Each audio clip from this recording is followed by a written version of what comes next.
C'est une chose que nous annonçons qui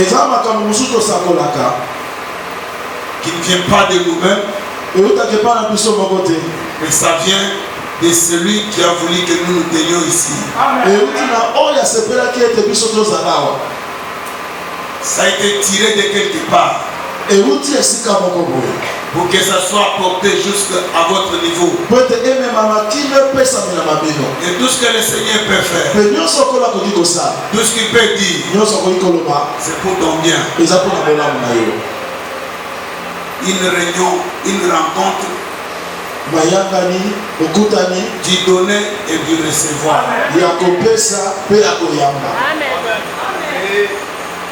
Alléluia. Et je peux m'arrêter par ici. Seulement prier avec vous. Parce que c'est ce que l'Esprit de Dieu a dit. Il veut faire quelque chose pour quelqu'un. Pour une famille. Pour une soeur. Pour un frère. Il faut seulement saisir cette pensée. L'esprit qui conduit la réunion de ce matin, ce n'est pas un esprit en dehors de Dieu. Ce que je vous dis, je ne vous le dis pas de moi-même. Et je ne voudrais pas faire la gymnastique de convaincre qui que ce soit. Parce que je connais celui que je sais. Je suis tellement convaincu. C'est seulement parce que les gens ne veulent pas témoigner. Il y a un frère le dimanche passé. Je l'ai vu dans une voiture. Je l'avais amené ici. Je l'ai taquiné pour ne pas arroser frère.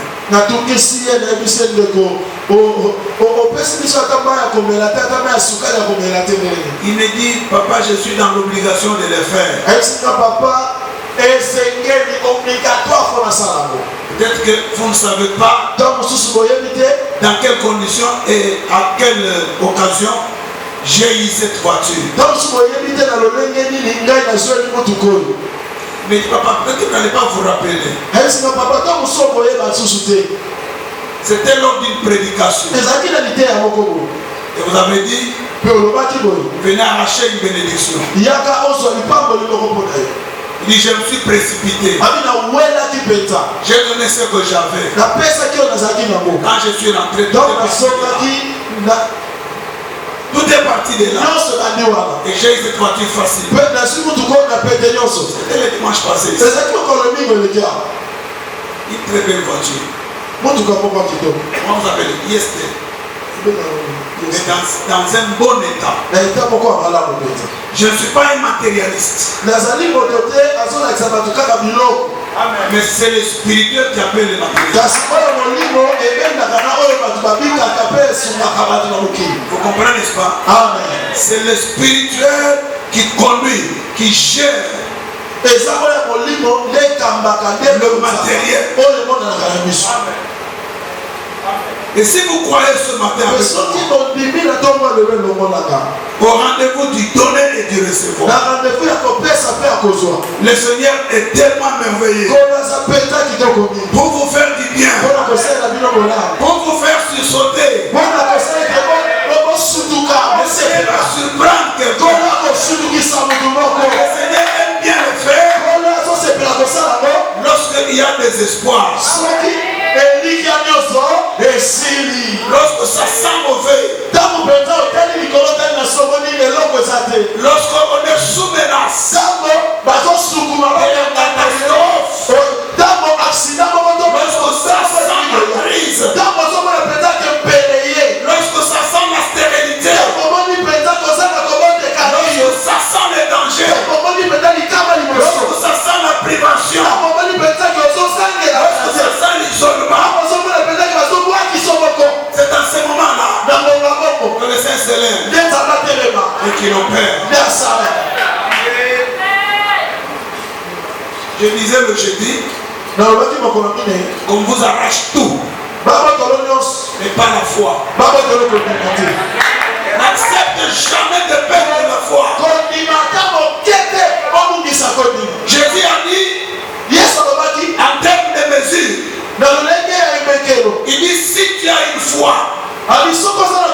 toute petite, comme un grain de sénévé.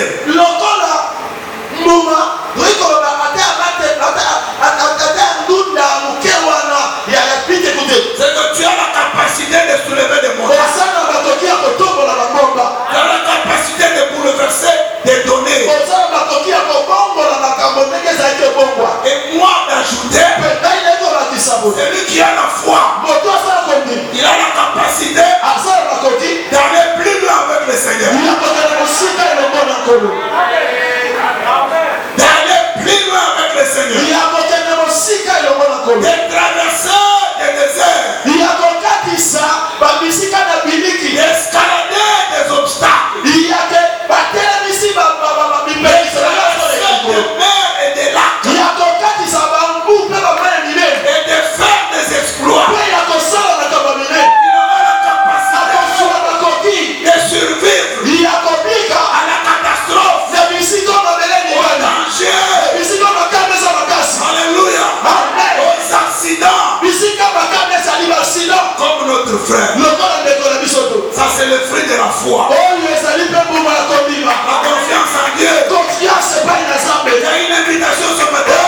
Une invitation à la place de chacun de faire encore confiance en Dieu. Ne regarde pas autour de toi. Ne tiens pas compte de ce qui se fait dans ton corps. Ce qui se passe dans ta santé. J'annonce un Dieu capable de réparer les brèches.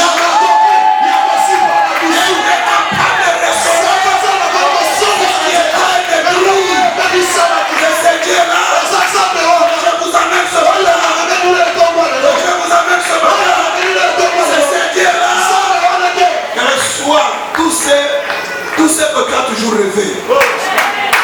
Tout ce que tu as toujours rêvé.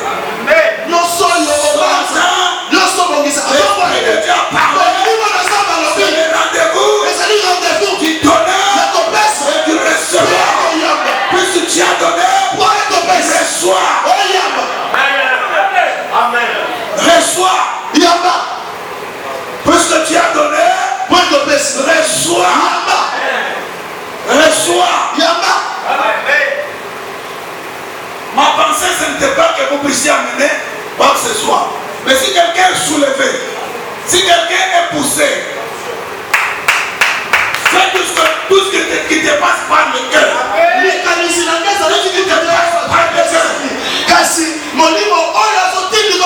Écoutez, ce matin, c'est pas comme tous les matins. Ce matin, c'est un autre jour. Ce matin, c'est un départ nouveau.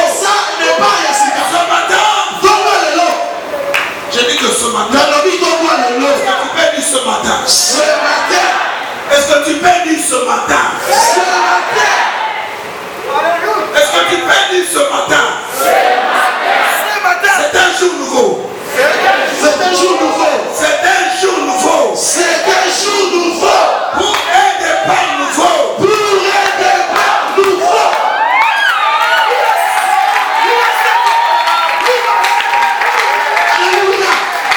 Nous allons lire rapidement.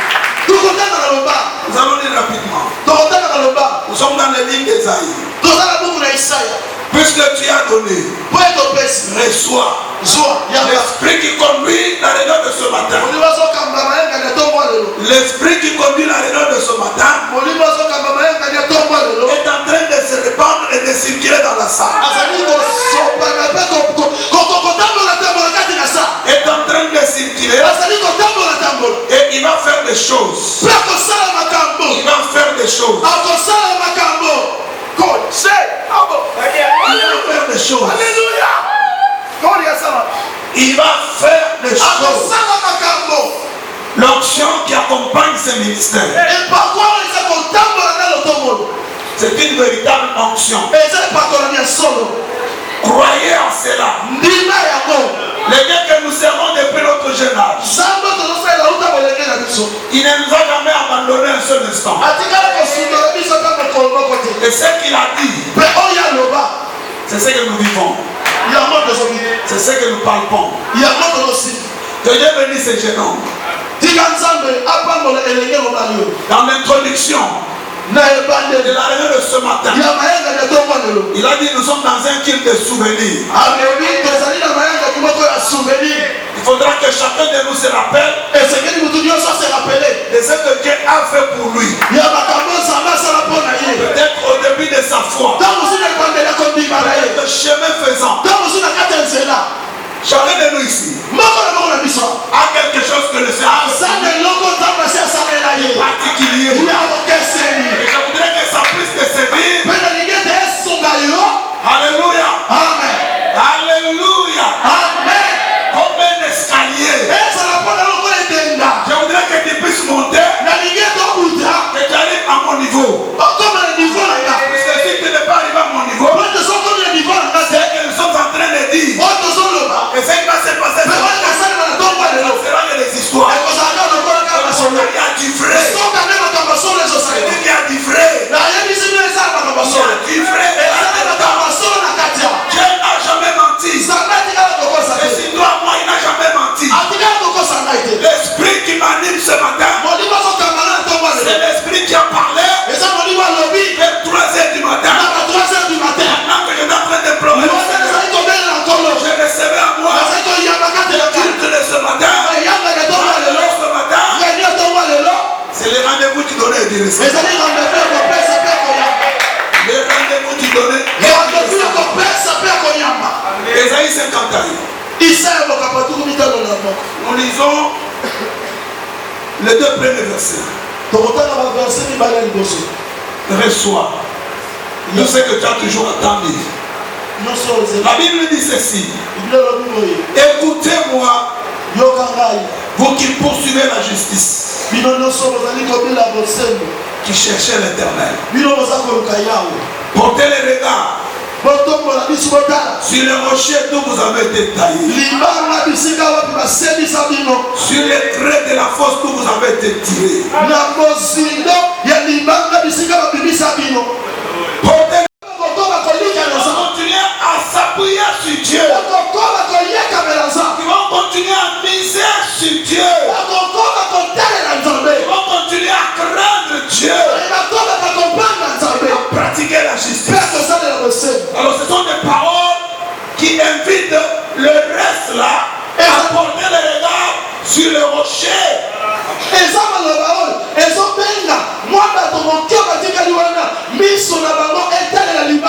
Esaïe a exhorté le peuple, ne courez pas. Ne partez pas en fuite.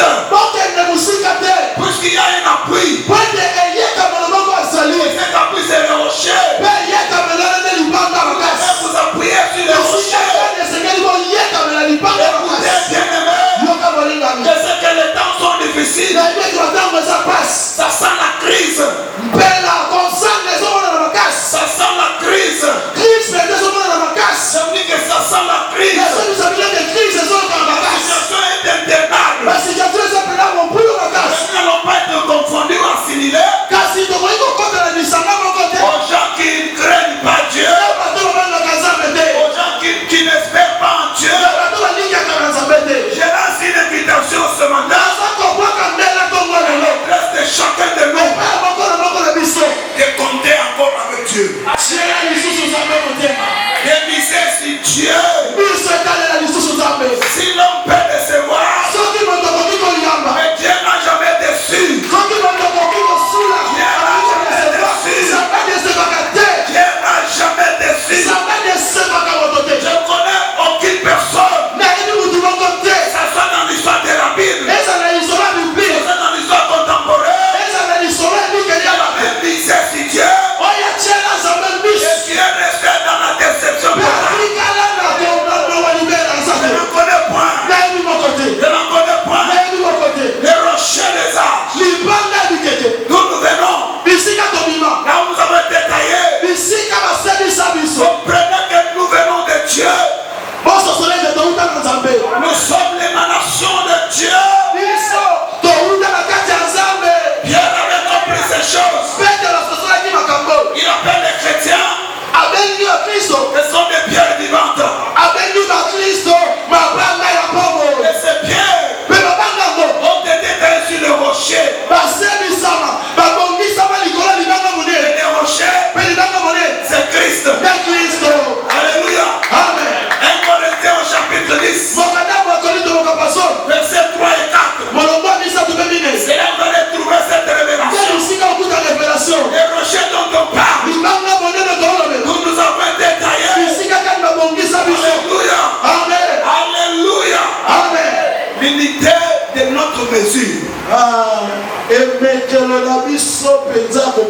C'est Christ. Christ.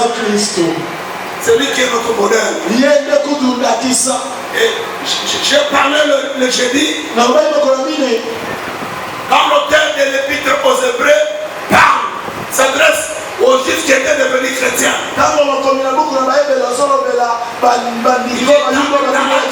Qui nous est ouverte. Nous devons courir. Et en le regard fixé sur Jésus. N'est-ce pas? Amen. Alors il essaie d'expliquer la situation que Christ avait connue. La résistance qu'il avait subie. La souffrance qu'il avait soufferte. Alléluia. Alléluia. Portez le regard sur Christ, qui est l'auteur et le consommateur de la foi. L'homme qui avait accepté que les pécheurs puissent lui résister farouchement.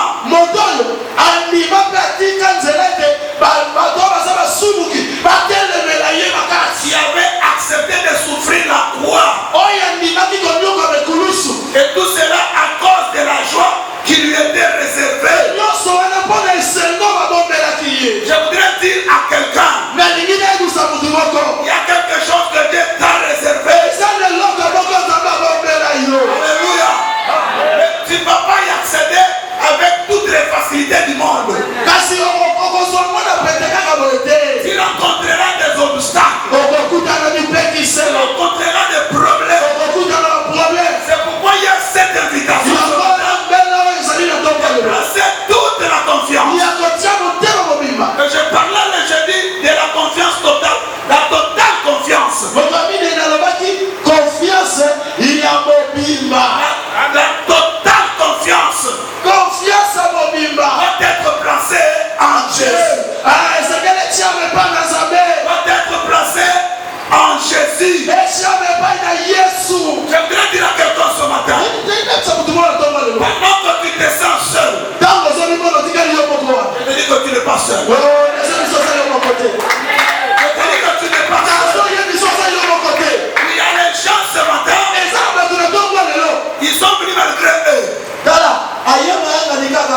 Mais dans leur conviction, ils se sentent qu'ils sont seuls.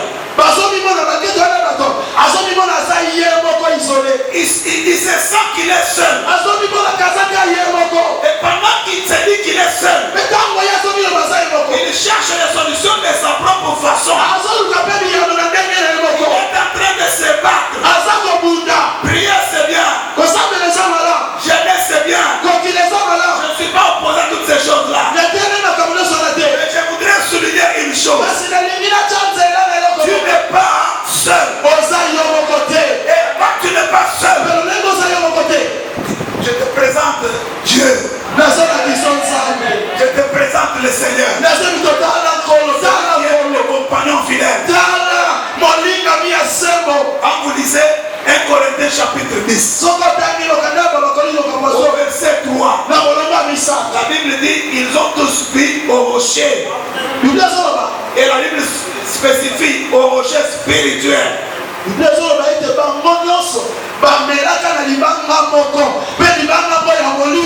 quand je disais ce matin, j'ai déjà prêché plusieurs fois. Et il y a un détail.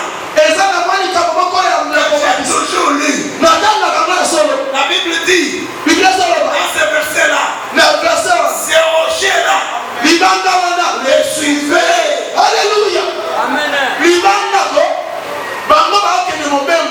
Les suivez. Notre thème, les accompagner. Les rochers savaient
fait encore, qui pratique encore la justice. Vous qui cherchez encore l'Éternel, portez le regard sur le rocher d'où vous avez été taillé. Il se passe quelque chose dans mon esprit. Tu es l'émanation de ces rochers. C'est-à-dire que tu es la même pierre, tu es la même matière.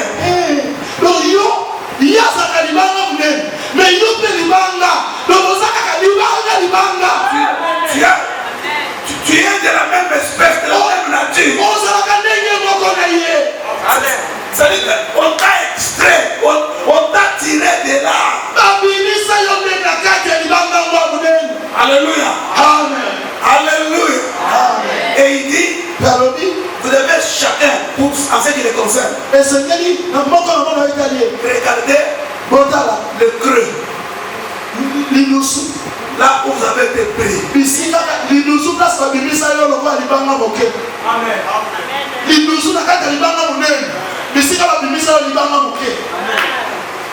Amen. On fait dormir là-dedans. On prend une côte. Est-ce que la place d'où la côte a été tirée, on peut voir?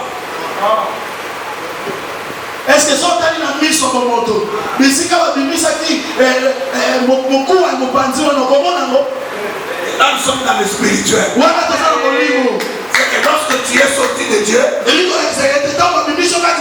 as laissé un trou. Tu as laissé un trou. Alléluia. Amen. Alléluia. Amen. Et puisque tu es sorti de Dieu, comme Dieu n'a jamais échoué, tu ne pourras jamais échouer. Tu ne pourras jamais échouer. Dieu n'a jamais échoué.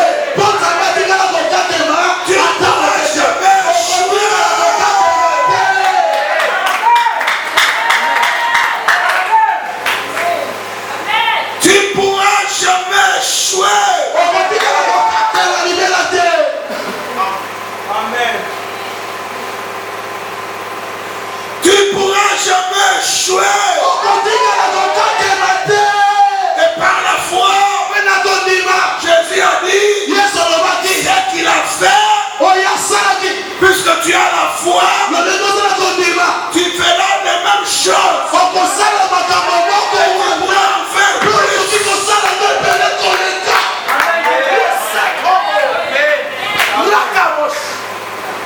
Placez la confiance dans cet homme-là. Ne soyez pas désespérés.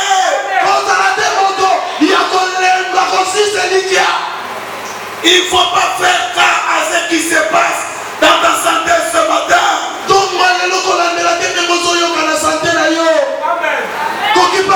Même ceux qui sont restés à la maison, notre Dieu est un Dieu de connexion. Il y a l'onction corporative. Cette onction qui coule ici, nous pouvons donner l'ordre par la foi et par la prière. Ceux qui sont restés à la maison, ils seront secoués. Ils seront secoués. Ils seront soulevés. Et il y aura des témoignages. Dieu n'a jamais changé. Au-delà de regarder à Dieu. Non. Les prophètes tournent le regard pour regarder à Abraham. Dieu a fait une très belle aventure avec Abraham.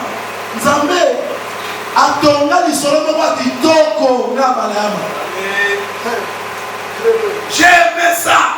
Quand j'ai entendu les prophètes dire, c'est Dieu qui parle dans la bouche du prophète, Car lui seul, je l'ai appelé.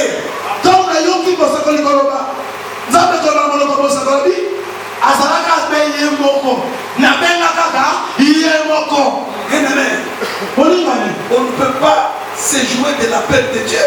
On ne peut pas se jouer de l'appel de Dieu. Ce qu'il faut retenir ce matin, c'est que chacun de nous doit se rendre à l'évidence que Dieu l'a appelé. Et à chaque fois où tu trouveras que les choses ne marchent pas, tu es dans le droit de dire à Dieu, ce n'est pas pour ceci que tu m'as appelé. Dieu est venu chez Abraham pour lui parler de la postérité. Il lui fait la promesse, il est béni.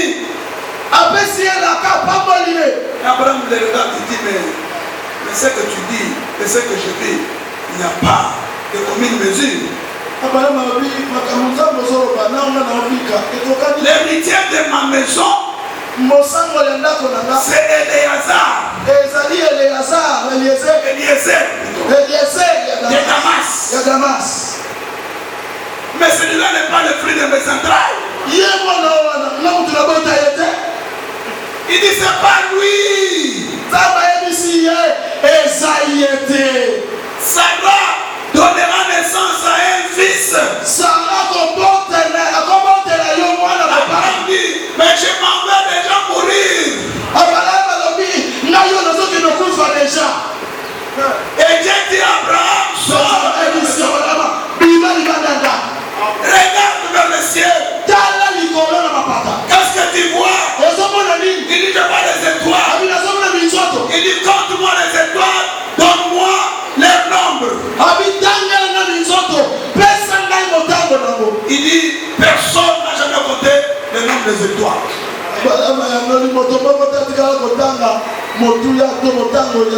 Il dit, tu as bien répondu comme un élève.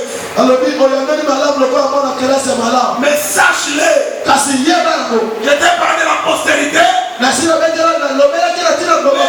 la multiplierai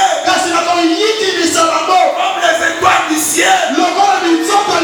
Et s'il était possible pour que l'on puisse compter, on pourra compter ta postérité. Au jour où je vous parle, personne ne peut compter les descendants d'Abraham.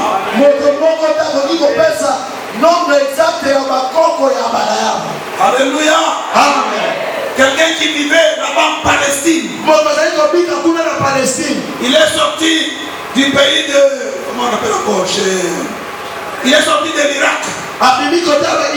Vous voyez? Mais aujourd'hui, moi je suis l'ancêtre, je suis le petit-fils, je suis le coco.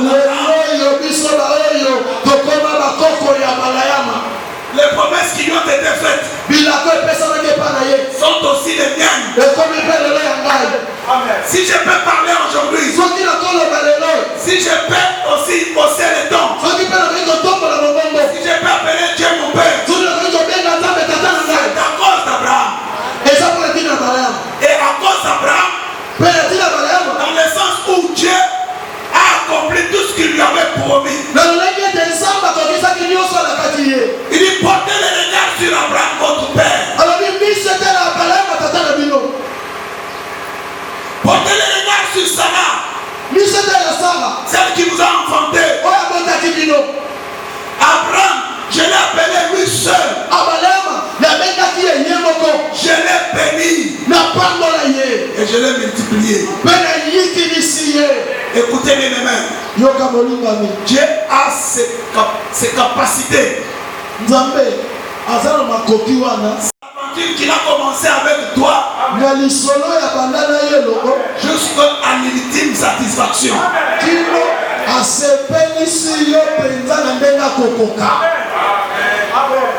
Cet homme d'Abraham sortait d'une famille des idolâtres,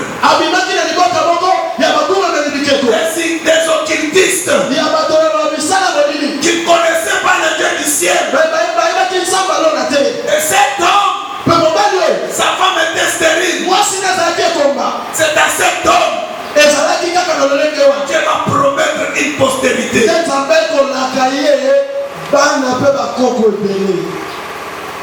Portez les regards sur cet homme. Quand Dieu l'appelait, c'était aux environs de 75 ans. Et quand Isaac naissait, c'était 25 ans après. Vous comprenez, n'est-ce pas? 25 ans, il y a quoi de Futuka? Il pouvait fuir la famille. Il pouvait s'engager dans les combats pour libérer l'autre. Il pouvait s'exiler en Égypte et se faire ravir sa femme. Il a connu des soubresauts, il a connu beaucoup de problèmes. Mais j'aimerais lire avec vous quelques versets. Puisque, en définitive, si la Bible prend un homme pour modèle, comme Dieu n'est pas un menteur, je l'ai appelé lui seul. Je l'ai béni et je l'ai multiplié. Je voudrais dire quelque chose ce matin. En Abraham, alléluia, tu as aussi cette possibilité. Tu as aussi cette occasion. Étant appelé, alléluia, pour que Dieu te bénisse et pour que Dieu te multiplie. Qui avait dit que toi, ton chiffre d'affaires, ça serait seulement $120? Chiffre d'affaires, qui t'avait dit que tel que tu es là, ton commerce, c'est seulement quelques mesures de cacahuètes d'arachide. Tu ne peux pas acheter un sac. Tu ne peux pas acheter 2 sacs ou 3 sacs. Si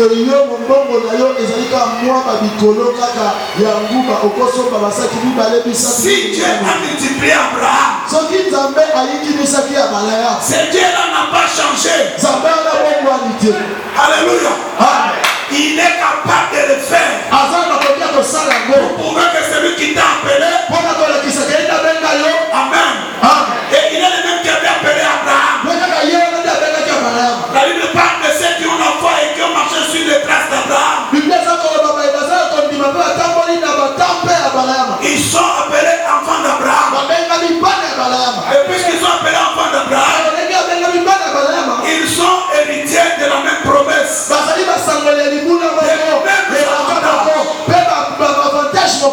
Ce que j'apprécie chez Dieu, c'est quoi?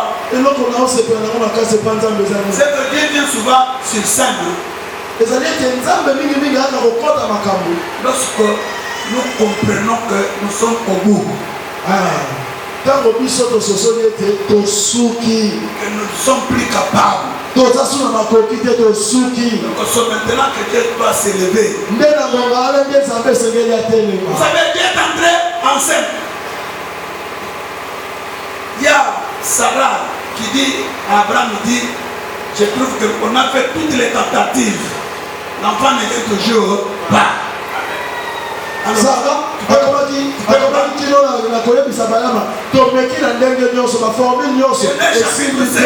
Jeunesse au capazon de Motoma. Alors tu peux prendre. Habite à la Zoakaka. C'est ce qui a fait que Dieu. Et en fait la promesse. Il fallait maintenant soutenir, renforcer cette promesse. Par des alliances. Alléluia. Amen. Par des serments. Tout simplement pour convaincre Abraham. Il ne faut pas suivre n'importe quelle voie. Je suis Dieu. Je reste Dieu. À part le faire, c'est que l'homme ne peut pas faire. Alléluia. Amen. Amen, amen. Amen. Amen, amen. Amen. Écoutez, nous sommes dans les livres des Romains. Nous sommes au chapitre 4.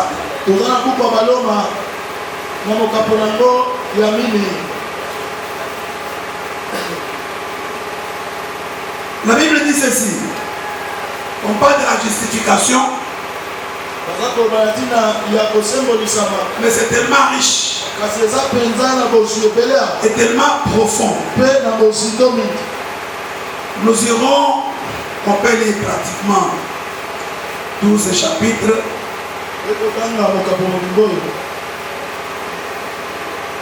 Mais j'aimerais que nous lisions à partir de verset 16. En effet, ce n'est pas par la loi que l'héritage du monde a été promis à Abraham ou à sa postérité.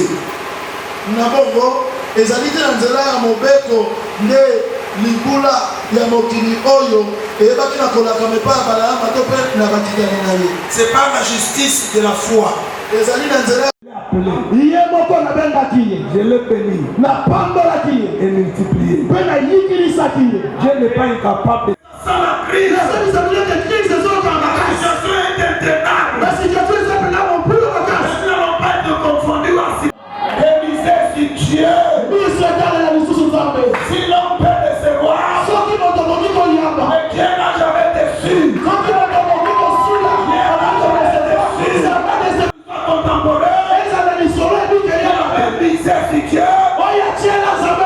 qui est resté dans la déception.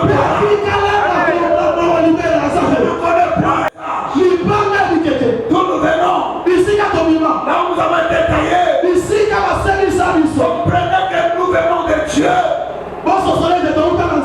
Nous sommes l'émanation de Dieu.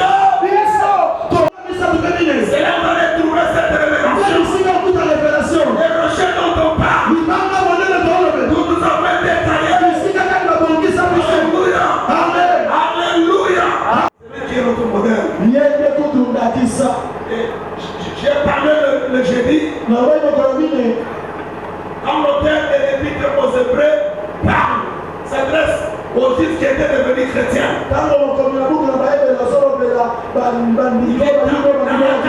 Qui nous est ouverte. Nous devons courir. Et en le regard fixé sur Jésus. Sur Christ, qui est l'auteur et le consommateur de la foi.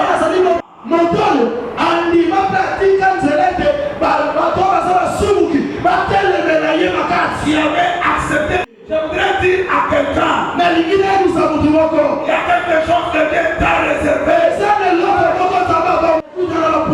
C'est pourquoi il y a cette invitation. C'est toute la confiance. Que je parlais le jeudi de la confiance totale. La totale confiance. Amen. Totale confiance. Cherche les solutions de sa propre façon. Est en train de se battre. Prier c'est bien. Jeûner c'est bien. Je ne suis pas opposé à toutes ces choses-là. Mais je voudrais souligner une chose. J'ai déjà prêché plusieurs fois. Et il y a un détail. J'ai toujours lu. La Bible dit, dans ce verset-là, ces rochers-là, les suivez. Alléluia. Amen. Les rochers savaient que pendant tous ces temps du voyage, présence de celui qui était avec le frère d'eau, s'il était seul, il ne pouvait pas s'en sortir. Pour lui donner seulement à boire, et pour les sortir. C'est cool. Pendant le temps le plus difficile, on a tant contre lui. On dit qu'on est abandonné. Les rochers. Si tu as appuyé sur les rochers. Oh, le prophète dit, vous qui faites encore, qui pratiquez encore la justice. Vous qui cherchez encore l'Éternel, portez le regard sur le rocher d'où vous avez été taillé. Il se passe quelque chose dans mon esprit. Qui est l'émanation de ces rochers? Amen. Mais yo pe libanga, donc ça libanga là où vous avez été pris. On peut voir. Est-ce que sont allés dans mise sur mon moto? Mais si quand on dit ça qui mon cou à mon panzi on comment on là nous sommes dans le spirituel. Voilà tout ça dans le livre. Pratiquement tous ces chapitres.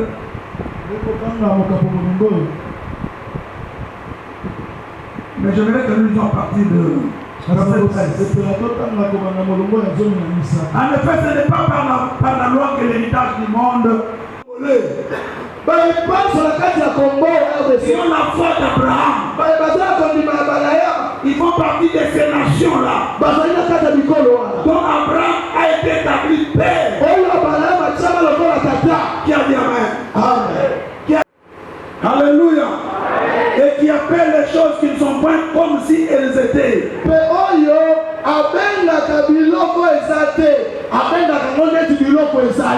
C'est que vous n'avez pas. Alléluia.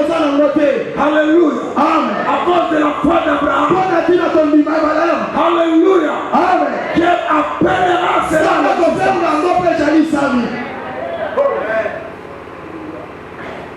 Dieu appellera cela à l'existence. Il appelle les choses qui n'existent pas comme si elles existaient. Quel est ce Dieu-là? Un Dieu extraordinaire. Quelque chose qui n'a jamais existé. Mais pour Dieu ça existe. Si nous entrons dans le domaine des biens, ce que tu n'as jamais possédé, il a la capacité de porter cela et de déposer cela dans tes mains. Alléluia. Alléluia. Là même où tu as été méprisé, là même où tu as été incompris, là même où les gens ne pouvaient pas faire cas à toi. Oh, le Seigneur est merveilleux. Il peut t'habiller. Il peut changer ton environnement. Le Seigneur est capable de bouleverser ta vie. Alléluia. De t'amener dans le domaine de l'invisible. Dans le domaine qui n'existe pas. C'est comme si c'était de la folie. Et ce n'est pas de la magie.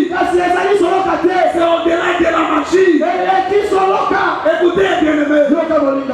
Avec Abraham. Mais il a conçu. Puisque Dieu était là. Alléluia. Les rochers.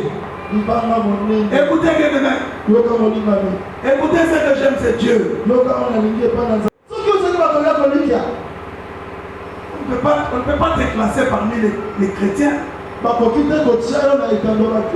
Puisque nous sommes chrétiens en espérance. Amen. Alléluia. Nous sommes sauvés en espérance. Et tout ce que nous possédons, ça commence d'abord en espérance. Dieu a promis et il va le faire. Il va le donner. Dieu a promis et il va le matérialiser. Chrétien en espérance. Et vraiment Abraham. La Bible dit qu'il a espéré contre toute espérance. Là où on ne peut pas, on ne pouvait pas, là où on ne doit pas espérer. Un frère qui a parlé de cela n'a pas passé. C'était un autre. Frère Michel. Il avait donné une très belle illustration. C'est ça comment Frère Michel. C'est pas comment. Si tu peux nous rafraîchir la mémoire. Ah. Mon ami dit maintenant après c'est $100. A combien d'années ma bas, elle y a pas de la transport, elle y a vérifié, à tirer beaucoup la poche, $100 exacté. Na matin maintenant de ceux qui n'a zongi, il faut faire église. Place na picha na chaki le beaucoup la poche pour la mise à paix mouchoir. Des places pour quoi simbo. Na beaucoup de yako wana. Combien? De quoi il va? Vous t'avez vu wapi? Na ile koni. Barabara bapagani balekaka. Si kwa yeye ana area mabaya. Alimona vérifier nani. Achero bo abia isanga le koi juste moment oyo na kinze papier mouchoir pour na penselo la porte d'église. Ce qui na zongi na kokuta yango.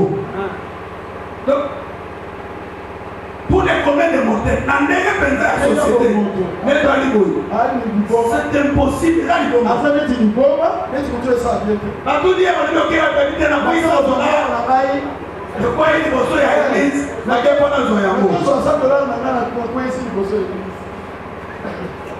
C'est ça, espérer contre toute espérance.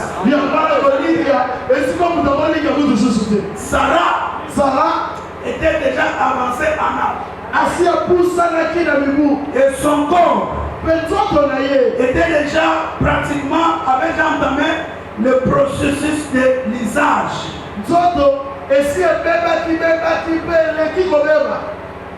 Espérant contre toute espérance, il crut en sorte qu'il devint père d'un grand nombre de nations. Selon ce qui lui avait été dit, quelle sera ta postérité. Je conseille les jeunes qui sont au milieu de nous. Il faut veiller à tout ce que Dieu vous dit. 5 ans, 10 ans après, si les Seigneurs tardent à revenir, c'est ce qui va constituer votre force. Alléluia. C'est ce qui va alimenter votre énergie. Le comportement d'Abraham a été soutenu par ce qu'il avait entendu. La Bible dit, telle sera ta postérité. Quand on lui avait montré les étoiles, quand on lui avait parlé du sable au bord de la mer, au verset 19, Abraham, la Bible dit ceci, et s'enfermer dans la foi, il ne considéra pas que son corps était déjà usé.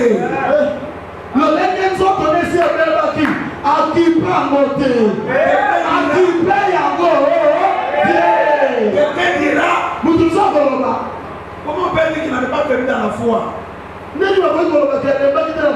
Cependant, il est allé vers Agar. Mais il est allé vers Agar sur demande, sur proposition de Sarah. Et il n'avait jamais rompu avec Sarah. Il n'avait pas divorcé avec Sarah. Alléluia. Il n'a pas regardé ni au vieillissement de son corps, ni au vieillissement du corps de Sarah.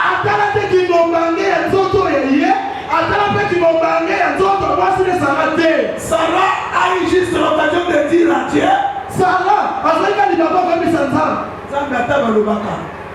Abraham a connu Koko Mpaka. Makambo basi bamona pepa yokata. Na bango susunde esile kauka nyos. Eliya babateke azama kibondima. Azama ko faire remarquer pa ya Nzambe. Kana kona Marie. Okokumba zena kobota mwana ako. Ange. Ata yo mo. Eko bana ndenge nini. Maiko mubali na yebi te. Abi nguya. Kalikolo. Eko shipayo. C'est pourquoi moi, nous comprenons bien Moussa. Vous comprenez, n'est-ce pas? Amen. Il se passe quelque chose ce matin. Et vous ne sentez pas. Et vous n'avez pas besoin de sentir. Vous avez besoin de croire.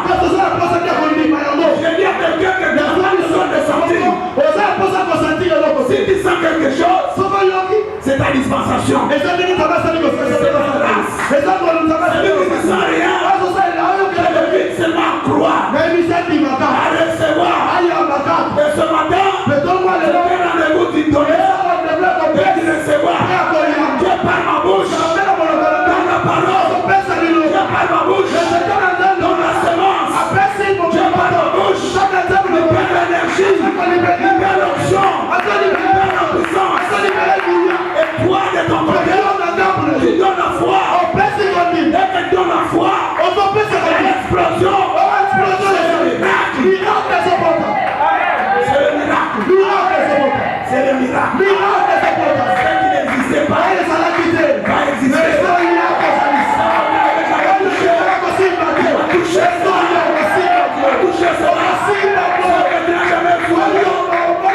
Tu vas soulever cela. Je crois à mon esprit. Je crois dans mon cœur. Je le sens. Je ne vais pas venir. Je ne vais pas venir. Je vois cela venir en acte. Avec une grande vitesse. Et quand je vais venir cela, avec une grande vitesse. Ne tarde pas pour le recevoir. Ne tarde pas pour le recevoir. Le Dieu que je prêche, depuis mon jeune âge, c'est aussi un Dieu de miracle, un Dieu de surprise. Alléluia. Et sans faiblir dans la foi, il est considérant même que son corps était déjà usé. Quand on parle du corps usé ici, c'est-à-dire un corps déjà foutu, mort. Mafuta bachaka na moteur kama mafuta ya foutu. Parce que la rambo peut-être na déjà ça tellement bakoza na niveau ya se nde ba récupérer yango. Monde so comme nous autres mafuta foutu na ndo na ye. Alors le maman ça. Vous voyez, n'est-ce pas? Alors le corps d'Abraham était foutu. Il n'y avait plus de fonctionnement normal. Mais quand Dieu entre sur scène, même si tu as déjà 120 ans, pourquoi la moi 18 ans, peu au bout. Bon sang, même mon tour. La vie des autres fonctionnants. Amen. Amen. Amen. Puisqu'il avait près de 100 ans et que Sarah n'était plus en état de voir des enfants, il ne douta point. Amen. Parmi les ennemis de la foi, les ennemis de la confiance, c'est le doute. C'est l'hésitation. Quand l'eau bougeait, puisque c'était quelque chose qui se faisait à l'ordinaire, habituellement. Les gens qui allaient là-bas, il avait cette assurance que si jamais j'étais le premier, je suis guéri. Mais quelqu'un d'autre pouvait venir. On lui dit que celui qui va le premier dans cette eau, dans ce lac, dans cette piscine, il est guéri. Il pouvait hésiter. N'est-ce pas? Vous vous souvenez de quelqu'un qui avait hésité? Maman. Il avait hésité. Jourdain, c'était un sale, un fleuve très sale au monde. Nous avons des grands fleuves chez nous. Il me dit d'aller là-bas, moi je crois que tu allais agiter la main sur le malade. Il a hésité. Ni il y avait l'intervention de ses serviteurs. Il allait rentrer avec sa maladie. Abraham n'a pas douté. J'ai dit à quelqu'un ce matin, mais ça ne dépend pas de mon colo. Moi, je passais par le bac. Peut-être que l'intensité est mon robot. Mais de l'eau, mais l'esprit maintenant va chier ma date, c'est ça.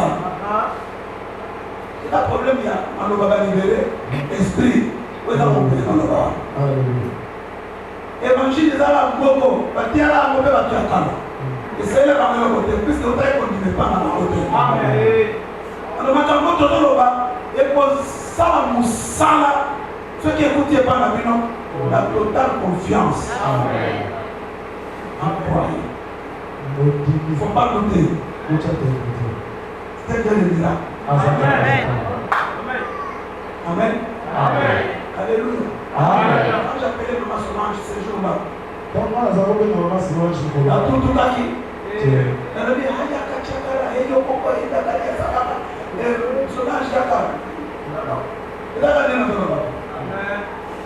Quand papa va dire que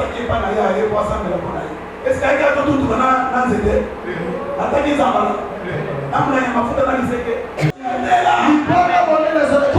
Il nous suit partout. On commence soif, il nous donne à boire. Nous sommes menacés, il y a notre séjour. Il y a des dangers, il nous protège. Il sera à notre défense.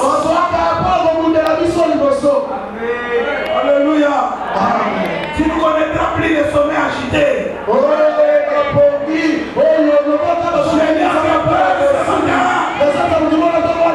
De la présence du rocher, tu ne connaîtras plus jamais les sommeils agités. Il y a les gens qui nous donnent partout. C'est quand étranglé. Ils vont aller dans les chasser, les pourchasser. C'est là, sous l'onction. Alléluia. À partir de ce moment, tu ne connaîtras plus jamais le sommeil perturbé, le sommeil agité. Dormir comme un bébé. Tu te lèveras pour faire mes besoins. Tu te lèveras pour prier. Rien ne t'arrivera. Personne ne s'approchera de toi.